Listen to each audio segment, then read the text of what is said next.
In this video, I'd like to answer the question, how do I become a better conversationalist? How do I become a better conversationalist? Now, this is a big challenge that a lot of professionals have. Either they are not great conversationalists themselves because perhaps they're shy, they don't know how to carry on a conversation, they may be introverted, or moreover, the person that they're speaking with could have a lot of difficulties themselves in communicating and speaking. They could be boring, how they're coming across could be just a challenge. And it's just very difficult from a professional sense and in a personal context as well to have conversations. And well, the reality is that in order to be successful and to get a lot of essentially enjoyment and a great experience out of life and work, well, it behooves us to become great conversationalists. So the question is, how do you do that? Today, I want to reframe how you look at conversations and then give you 3 strategies on how then you can become a great conversationalist by applying these strategies. Now, the first strategy is simply to reframe your mindset. And when I say reframe your mindset, just change how you look at conversations. Switch away or move away from thinking of them as essentially an exchange of information, that you say something and then the other person takes that information, processes it, and responds back to you. I'd like you to reframe how you look at it and start looking at it as a treasure hunt.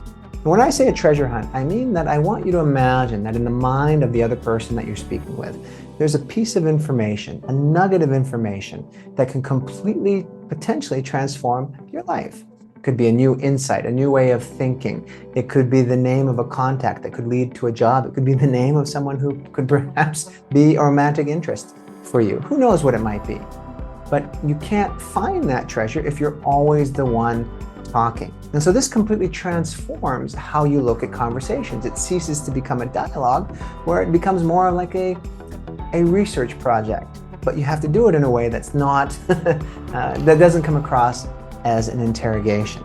So first of all is to reframe your conversations as a treasure hunt. Then the next step is to essentially grab what amounts to be your primary tool for this treasure hunt. And that are questions, and those are questions. And essentially what you do is you just incorporate question asking throughout the course of your conversation. And your primary instinct then becomes to ask questions versus to give your own opinions. And what this does is it forces you to do the third step, which is to listen, to actively listen, to use your facial expressions, your body language, your positioning. And when I say positioning, imagine just leaning forward a little bit. What kind of message does that send to the other person? Well, it says that you are engaged, that you are actively perhaps interested through your expression, through body language, that you are invested in that conversation. Right? So you actively listen. And then the more you actively listen, you hear things that lead you to further questions.